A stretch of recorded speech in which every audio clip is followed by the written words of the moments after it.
Good morning students. Today we are going to continue chapter 4 of introducing sociology, that is culture and socialization.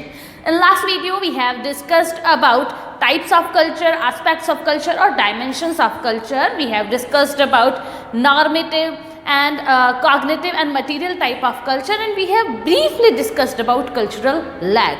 तो आपको cultural lag के बारे में क्या समझ पाए हैं, क्या मालूम पड़ रहा है, कौन सी फील्ड में आपको कल्चरल लैग देखने को मिलता है, आप कहाँ ऑब्जर्व करते हैं cultural lag in your life, आप आपके सराउंडिंग में कल्चरल लैग कहाँ ऑब्जर्व कर रहे हैं, ये आप कमेंट बॉक्स में मेंशन करके मुझे भी बताएं। स्टूडेंट्स, आज हम लोग पढ़ेंगे कल्चर एंड आइडेंटिटी। अब कल्चर एंड आइडेंटिटी ये टॉपिक क्या है, इसको लेकर अगर अपन देखें स्टूडेंट्स, तो कल्चर एंड आइडेंटिटी दोनों बहुत क्लोजली रिलेटेड है। कैसे क्लोजली रिलेटेड हैं? क्योंकि आप जिस कल्चर को फॉलो करोगे उस कल्चर में आपके कुछ रोल्स होंगे, आपका कुछ स्टेटस होगा, और वो रोल और स्टेटस आपको प्रोवाइड करेगा एक identity. If Rajni is living in western countries, Rajni west में रहती हैं, तो वेस्टर्न कल्चर जो है रजनी को कुछ रोल और कुछ स्टेटस प्रोवाइड करेगा, कुछ डूज एंड डोंट्स डिसाइड करेगा, और वही डूज एंड डोंट्स और वो स्टेटस और रोल रजनी को प्रोवाइड करेगा एक identity. As we all know कि हमारी ये रोल और स्टेटस जो है वो एक नहीं होती हैं। यहाँ पे we hold many roles and status. मैंने आपको पहले भी कहा था कि आप you are a child of your parent, you are a grandchildren of your grandparents. ठीक है, इसके बारे में अगर अपन देखें कि आप एक स्टूडेंट हैं, you are member of your caste, you are member of your friends, you are member of your cousin, you are member of this nation, means you are a citizen of this nation. आपके पास बहुत सारी identities हैं, और ये identities जो हैं आपको कौन प्रोवाइड करता है? Your culture. आपका कल्चर ही आपको ये सारी आइडेंटिटीज़ प्रोवाइड करता है। कल्चर आपको ये डायरेक्टली प्रोवाइड नहीं करता है, कल्चर आपके कुछ रोल्स डिसाइड करेगा, कुछ स्टेटस प्रोवाइड करेगा, और स्टेटस के अकॉर्डिंग जब आप वो रोल प्ले करते हैं तो ऑटोमेटिकली आपके पास वो आइडेंटिटी आ जाती है। हाइपोथेटिकली एक सिचुएशन हम लोग डिस्कस करने जा रहे हैं। स्टूडेंट्स, हमारा कल्चर आपको एक डॉटर मानता है, उस डॉटर के अकॉर्डिंग आपको एक स्टेटस मिला हुआ है ऑफ डॉटर।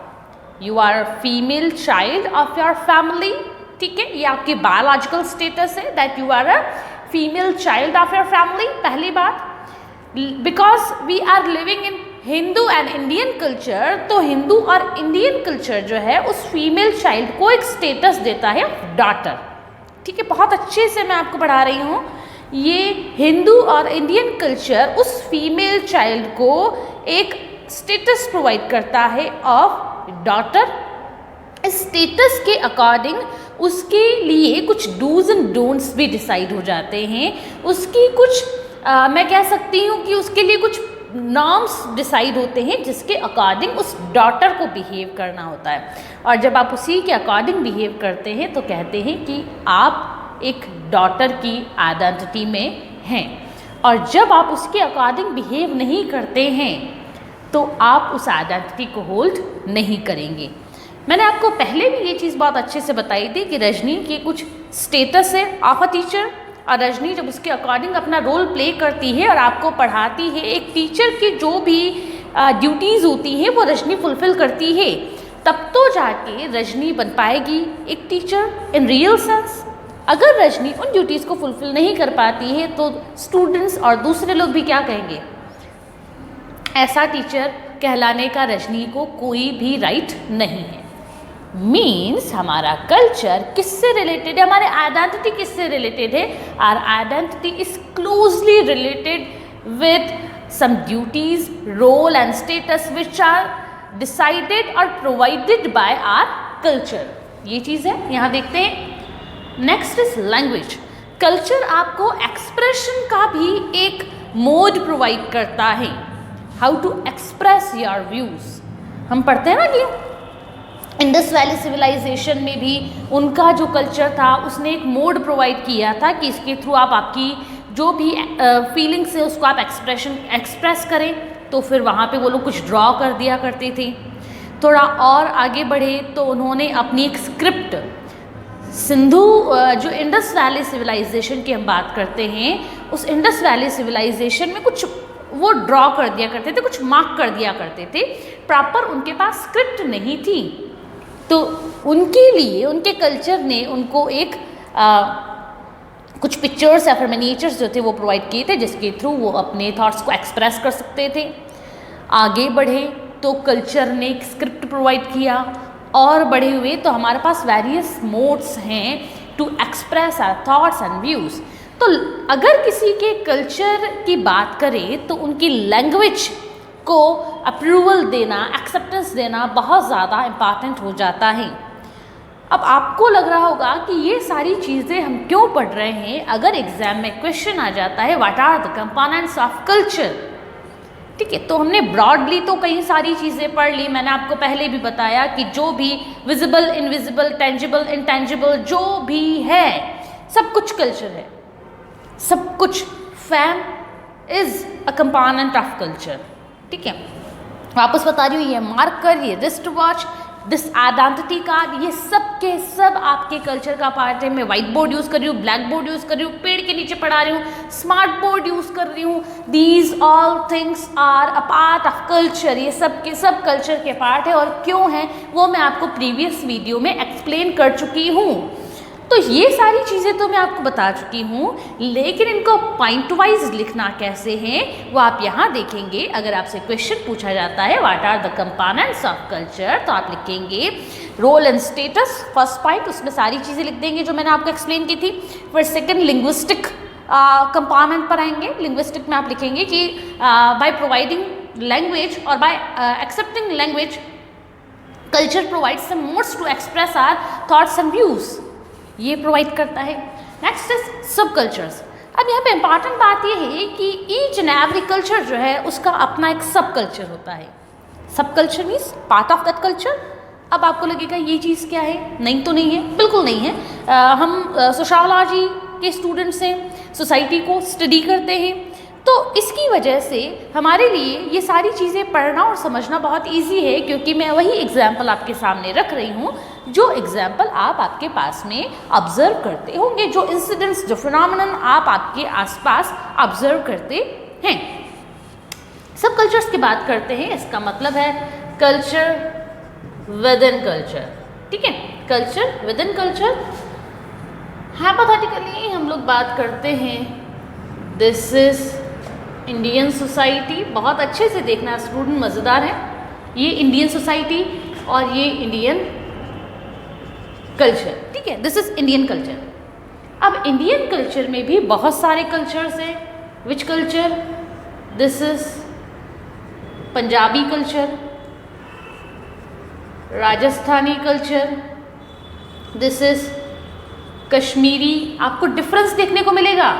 पंजाब का आप कंप्लीटली कल्चर देखेंगे, आपको डिफरेंट देखने को मिलेगा। हमारे यहाँ तो हम लोग जो भी हैं वो कंज्यूम कैसे करते हैं, हमारा ड्रेसिंग, टेंजिबल इंटेंजिबल दोनों चीज़ें बता रही हूँ मैं वापस आपको।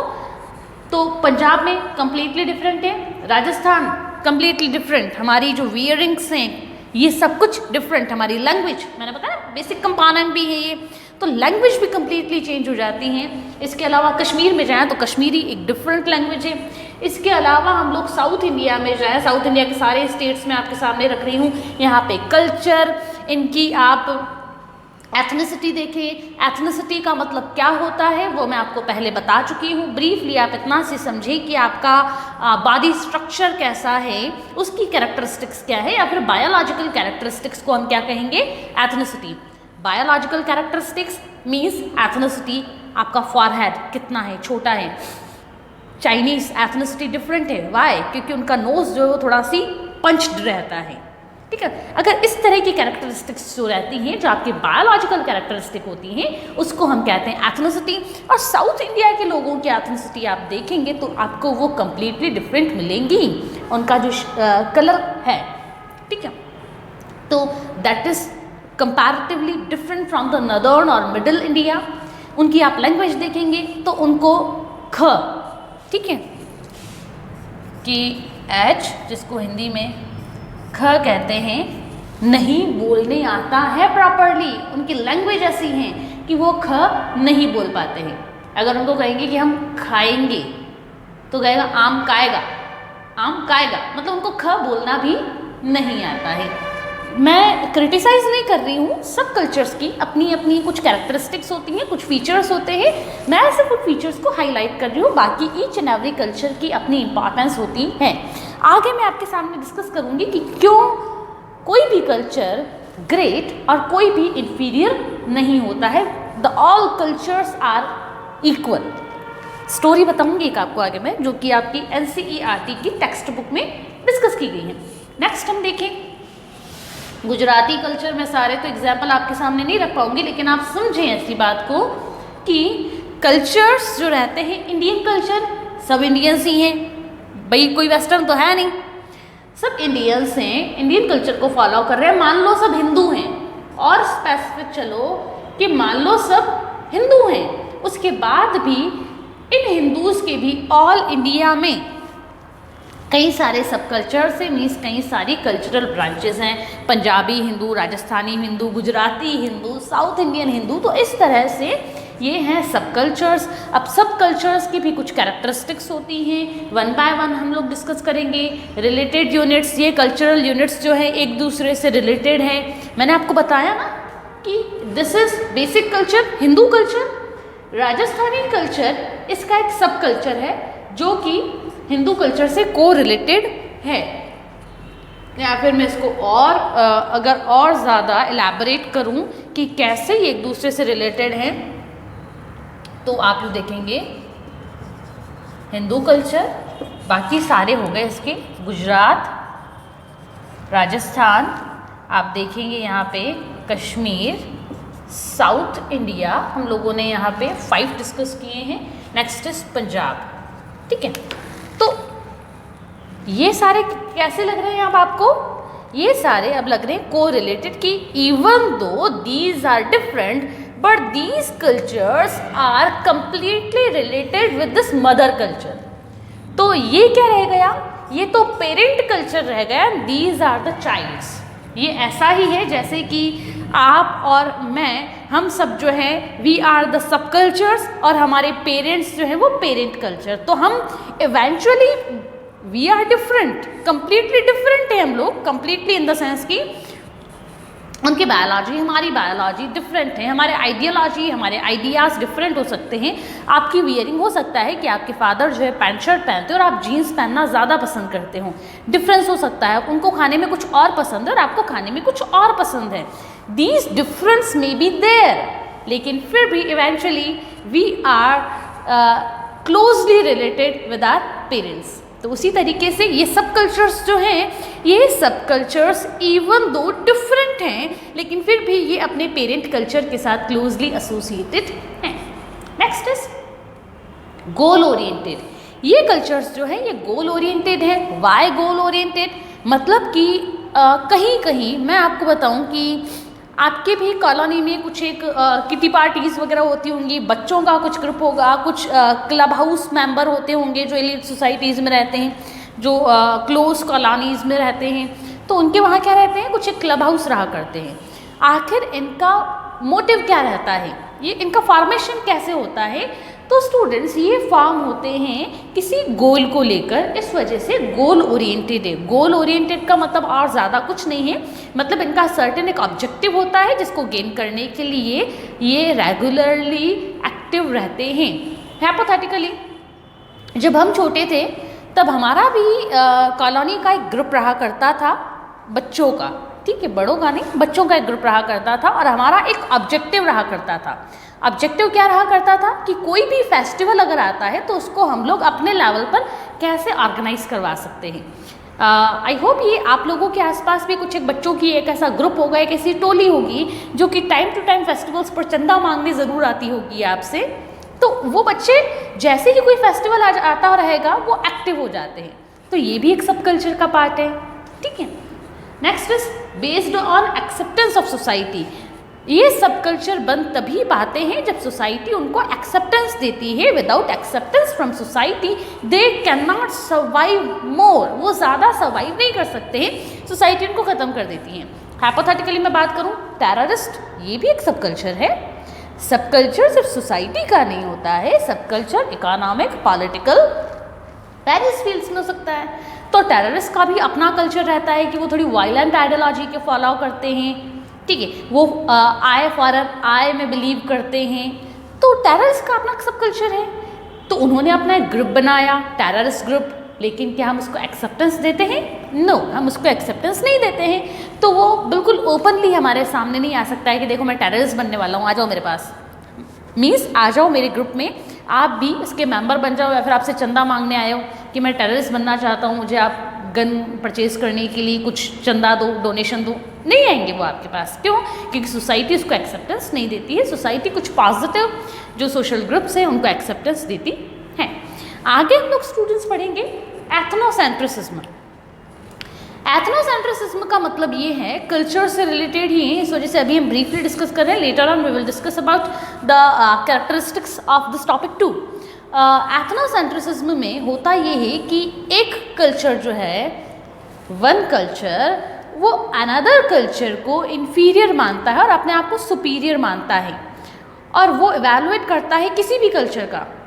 ब्रिटिश कल्चर को आप एग्जाम्पल ले सकते हैं कि ब्रिटिश कल्चर अपने आप को सुपीरियर मानता था, इंडियन कल्चर को इन्फीरियर मानता था, और वो इंडियंस का एवैल्यूएशन करता था ऑन हिज ओन कल्चर कि अच्छा इंडियंस जो हैं कब कब सिविलाइज्ड हो रहे हैं। इंडियंस पहले यहाँ पर थे, ब्रिटिशर्स और इंडियंस के बीच में पहले रिलेशनशिप यहाँ पे था, धीरे धीरे करके इंडियंस अपलिफ्ट होते जा रहे हैं, तो ये मान रहा है कि गैप कम हो रहा है, लेकिन वास्तव में ऐसी कोई चीज़ है नहीं। ब्रीफली अगर आप समझें तो ethnocentrism is a feeling of greatness of our own culture and inferiorness of others, कि others are inferior and my culture is superior. तो ऐसी फीलिंग जब आती हैं तो आप उसको कहेंगे एथनोसेंट्रिसिज्म। ये क्यों? क्योंकि ये एक एथनिसिटी पर ही सेंट्रलाइज्ड रहता है और ये दूसरों की रिस्पेक्ट करना नहीं जानता, और ये अपने आप को सुपीरियर मान के अपने आप को एक पैरामीटर मानता है। अच्छा आपको कल्चरली सिविलाइज्ड होना है, मेरे जैसे हो जाओ तो हो जाओगे। Why? They are already civilised, ठीक है। लेकिन हाँ, एथनोसेंट्रिसिज्म में आप अपने आप को पैरामीटर मानते हैं, आप अपने आप को सक्सेस का एक एग्जाम्पल कंसिडर करते हैं कि अगर किसी को सक्सेसफुल होना है तो हमारे जैसे हो जाओ, आप सक्सेसफुल हो जाओगे। ये फीलिंग रहती है एथनोसेंट्रिसिज्म में। कंटिन्यू करते हैं इसकी characteristics. Now students, we are going to discuss about the characteristics or the features of ethnocentrism, या फिर उसका नेचर कैसा होता है। First of all, as I told you earlier कि पैरामीटर ऑफ असेसमेंट, इसमें क्या होता है ना कि आप वी ऑल, मतलब आप हिंदू कल्चर ले लो, चाहे किसी और कल्चर को ले लो, ब्रिटिश कल्चर ले लो, इस्लाम ले लो, ज्यूइश ले लो, क्रिश्चियनिटी ले लो, किसी को भी ले लो, उसमें क्या होता है कि अगर कोई पर्सन एथनोसेंट्रिक है, हाइपोथेटिकली रजनी को ले लो, दैट रजनी इज एथनोसेंट्रिक, ठीक है, टुवर्ड्स माय कल्चर। तो इस कंडीशन में क्या होगा ना कि रजनी अपने आप को, अपने कल्चर को मानने लगेगी हाइट पर, इस हाइट पर कि ठीक है, this is culture of Rajni, और इस कल्चर के ऊपर कुछ नहीं है, नथिंग। मैंने कल्चरल सिविलाइजेशन की पीक गेन कर ली है, ठीक है। रजनी ने कल्चरल सिविलाइजेशन की पीक गेन कर ली है, इसके ऊपर किसी तरह का कोई भी प्रोग्रेस पॉसिबल ही नहीं है, इम्पॉसिबल है। Means I am on the top. Rest of जो हैं उनको रजनी मानती हैं कि, थोड़ा सी बड़ा बना दूं मैं इसको, रेस्ट ऑफ को रजनी मानती हैं कि दे आर हेयर, वो यहाँ पर हैं। मीन्स वो बहुत ज़्यादा नीचे है, बहुत ज़्यादा डाउन है, और रजनी इज ऑन टॉप, ये माना रजनी ने। और अगर इनको टॉप करना है तो उनको कैसा बनना पड़ेगा? They have to be like Rajni, उनको रजनी जैसा बनना पड़ेगा तब वो टॉप पर आ पाएंगे, अदरवाइज वो टॉप पर नहीं आ पाएंगे। तो रजनी इनका असेसमेंट किस बेस पर कर रही है? अपनी कल्चरल स्टेटस के बेस पर, कि मैं यहाँ पे हूँ, आप यहाँ पर हैं, मतलब आप डाउन है और रजनी सुपीरियर है। Next point is feeling of cultural greatness. इसमें माना जाता है कि हमारा कल्चर जो है, मीन्स रजनी का culture, if Rajni is ethnocentric, तो इसमें रजनी जो है उसका कल्चर ग्रेट है, और अदर्स जो भी कल्चर्स हैं, सब के सब कल्चर्स क्या हैं, दे आर इंफीरियर। ब्रिटिशर्स भी तो हमारे साथ ऐसे ही ट्रीट करते थे। ब्रिटिशर्स क्या कहते थे, ब्रिटिशर्स कहते थे that we are superior and the Indians are white man's burden. ठीक है, Indians are burden on the white man's. हमारे इंडियंस को, we the people, we the Indians को ब्रिटिशर्स कहते थे कि you are burden, you black, you are burdens on us, आप हमारे ऊपर भार हैं, बोझ हैं। ऐसा मानते थे कि आप बुरे हो, आप इन्फीरियर हो, और आप हम white man's which are superior, हमारे ऊपर एक बर्डन है। वो इंडियंस को कहते थे that we are Negro. Negro बहुत एक अब्यूजिंग वर्ड होता है, और वो इंडियंस को मानते थे that we are Negro, we are Negro, we are burden on the white man's and we are very inferior. इस वजह से तो जो मैकॉले थे, मैकॉले ने इंडियंस को ब्रिटिशर्स के जैसा बनाने के लिए ब्रिटिश एजुकेशन पॉलिसी यहाँ पे इंट्रोड्यूस की कि आपको अगर सिविलाइज्ड होना है तो इस पॉलिसी को यूज़ करो, एजुकेशन गेन करो और हमारे जैसे बनो, तब तो आप सिविलाइज्ड कहलाओगे, अदरवाइज आप निग्रो और फिर भी आप बर्डन कहलाओगे on white man. Next is, ये पूरी फीलिंग जो है एक तो क्लैश क्रिएट करती है between culture and between communities. ठीक है, सबसे बड़ी बात, इम्पॉर्टेंट बात, अभी तो ये चीज़ आपके काम की नहीं है, लेकिन हाँ जब आप बड़े होंगे तो आपको मालूम पड़ेगा, एक बहुत बड़े थिंकर रहे हैं, अमेरिकन थिंकर रहे हैं हंटिंगटन। नाम कई बार शायद मैं उनका बता चुकी हूँ आपके सामने, नहीं बताया हो तो अभी लर्न कर लो। ज़्यादा परेशान होने की रिक्वायरमेंट नहीं है, ये चीज़ अभी काम में नहीं आने वाली है।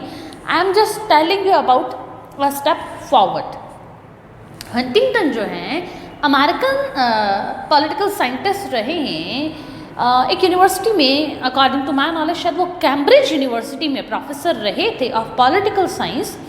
हंटिंगटन के अगर अपन माने, उनके अकॉर्डिंग अब जो वॉर होगा that will be based on civilisation and culture, क्योंकि कल्चर हम लोग पढ़ रहे हैं ना, एथनोसेंट्रिसिज्म पढ़ रहे हैं। आज के डेट में सब कोई अपने आप को ग्रेट मानता है और दूसरों को इन्फीरियर मानता है। इस वजह से हंटिंगटन ने एक आर्टिकल लिखा, लेटर ऑन इस पर एक बुक पब्लिश की। हंटिंगटन, वापस बता दूं, according to my knowledge Cambridge university के प्रोफेसर रहे हुए। कैम्ब्रिज नाम सुन के हमारा ड्रीम यूनिवर्सिटी रहता है कि कैम्ब्रिज पढ़ने जाएं। वहाँ के पॉलिटिकल साइंस डिपार्टमेंट के प्रोफेसर रहे थे और ही वॉज एन अमेरिकन। ठीक है, और उन्होंने प्रिडिक्ट किया कि अपकमिंग जो भी वर्ल्ड वॉर होगा that will be based on culture and civilisation. इनकी आगे की थ्योरी क्या थी वो आपके काम की नहीं है, इसलिए मैं ज़्यादा आपको बताऊंगी भी नहीं, लेकिन हाँ ऐसा होने की प्रिडिक्शन हंटिंगटन ने की थी 1990s। आगे बढ़ते हैं। ये जो भी एथनोसेंट्रिसिज्म है ये वर्ल्ड सिटीजनशिप के अगेंस्ट है। अब वर्ल्ड सिटीजनशिप का मतलब क्या होता है? वर्ल्ड सिटीजनशिप एक टर्म है जिसमें कि आप कल्चरल एक्सचेंज को प्रमोट करते हैं। हम आपके कल्चर के बारे में जानेंगे, आप हमारे कल्चर के बारे में जानेंगे। हम वेरियस कल्चरल जो मीन्स हैं उनको हम एक्सचेंज करते हैं, कल्चरल वैल्यूज़ को भी एक्सचेंज करते हैं कि हम इंग्लिश को अडॉप्ट करेंगे, इंग्लिश लैंग्वेज को अडॉप्ट करेंगे। वो हमारी हिंदी बोलते हैं, हमारी संस्कृत को वो एक साइंटिफिक लैंग्वेज यूज़ कर रहे हैं। संस्कृत की बहुत ज़्यादा इंपॉर्टेंस है स्टूडेंट्स इन टेक्नोलॉजी। क्यों इंपॉर्टेंस है वो खुद सर्च करो, नहीं मालूम पड़े तो फिर मुझसे लाइव क्लास में पूछ लेना, लेकिन हाँ खुद सर्च करके देखें। हमने उनकी इंग्लिश अडॉप्ट की, ठीक है, उन्होंने हमारी संस्कृत अपनी टेक्नोलॉजी में अडॉप्ट की है और उसको वो साइंटिफिक मानते हैं। आगे देखें तो हम उनका कल्चर यूज़ कर रहे हैं, इंडो वेस्टर्न पहनने लगे हैं, वेस्टर्न और इंडो वेस्टर्न दोनों, और वो लोग हमारा कल्चर अडॉप्ट कर रहे हैं। इंडिया में आते हैं, पुष्कर वगैरह में आते हैं तो साड़ी वियर करते हैं। तो ये तो है वर्ल्ड सिटीजनशिप जिसमें हम कल्चरल वैल्यूज़ को एक्सचेंज करते हैं और सबका साथ और सबका विकास, फ्रेटर्निटी और इक्वालिटी को प्रमोट करने का काम हम लोग करते हैं। लेकिन एथनोसेंट्रिसिज्म में क्या है? उसमें तो सिर्फ और सिर्फ अपने कल्चरल वैल्यूज़ का एक्सपेंशन करना है और दूसरों के वैल्यू को एक्सेप्ट तो करना नहीं है, उनको इन्फीरियर और प्रूव करना है इन एथनोसेंट्रिसिज्म। जबकि यहाँ पे हम लोग इक्वल रिस्पेक्ट देते हैं टू ऑल कल्चर्स। हाँ, अब यहाँ जो मैंने आपको कहा था कि मैं आपको स्टोरी सुनाऊंगी एक, जो आपके एनसीईआरटी की टेक्स्ट बुक में भी मेंशन है, कि क्यों कोई भी कल्चर इन्फीरियर और सुपीरियर नहीं होता है।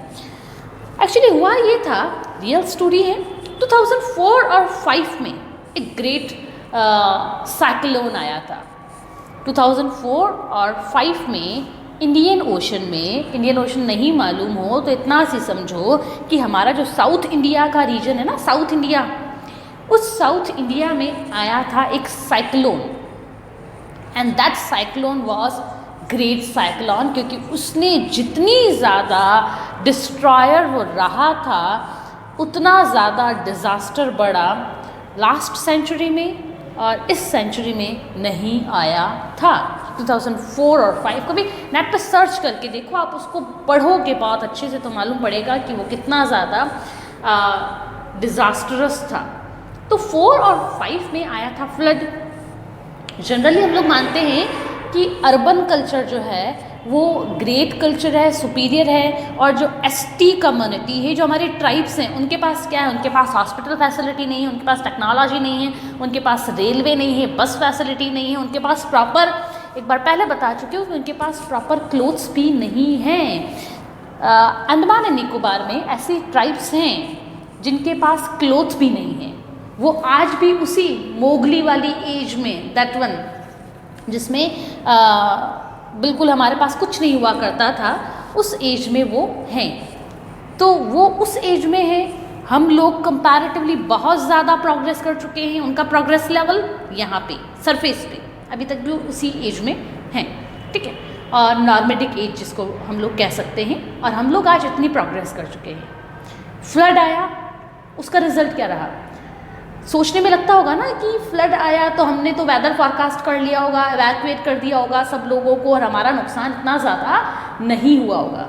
लेकिन weather forecast, technology, various developments, tools, modes, evacuation, जो मेथड्स हम लोग यूज़ करते हैं, कुछ काम नहीं आया। फ्लड, वो जैसे ही साइक्लोन आया उसने अंडमान एंड निकोबार की ट्राइब्स को भी हिट किया, लेकिन ट्राइब्स जो हैं उनकी जो कॉमन नॉलेज है, उनका जो कॉमन कल्चर है, वो इतना डेवलप हो गया है कि उनको पहले ही उन्होंने फोरकास्ट कर लिया कि कोई ना कोई तो डिज़ास्टर आने वाला है, और वो फिर जो हाइट वाले प्लेसेस थे वहाँ पे वो मूव कर गए, ठीक है, वो हाइट वाले प्लेसेस पर माइग्रेट कर गए, जबकि हमारा वेदर फॉरकास्ट जो था उसको प्रिडिक्ट नहीं कर पाया, और प्रिडिक्ट नहीं कर पाया तो जो अर्बन एलीट की मैं बात कर रही हूँ, जो हमारा साउथ इंडिया है, उसको उसने बहुत ज़्यादा हिट किया, बैडली इम्पैक्ट किया, अफेक्ट किया। जबकि अंडमान और निकोबार की जो ट्राइब्स थी, जिनको हम इन्फीरियर मानते हैं, जिनके कल्चर को, जिनके पास है ही नहीं, कपड़ा नहीं पहनते वो लोग, ठीक है, उन लोगों ने फोरकास्ट कर लिया और वो ऊपर पहुंच गए, और उन्होंने अपनी लाइफ्स और अपनी प्रॉपर्टी को सेव कर दिया। आप समझ पा रहे हैं मैं क्या बता रही हूँ? मैं बताने की कोशिश ये कर रही हूँ कि सारे के सारे कल्चर्स जो हैं वो इक्वली रिस्पेक्ट के लिए एंटाइटल्ड है, and we should respect all the cultures irrespective of their development status. Students, this is the end of this video, and in next video we will continue this chapter and we will discuss about cultural change. Cultural change के बारे में हम लोग पढ़ चुके हैं already, जब मैंने आपको कुछ टाइप्स ऑफ चेंज बताए थे, एवोल्यूशनरी, रेवोल्यूशनरी, तब हम लोग पढ़ चुके थे। तो ब्रीफली इसके बारे में डिस्कस करेंगे, and later on we will start the agencies of socialisation. Till then keep learning.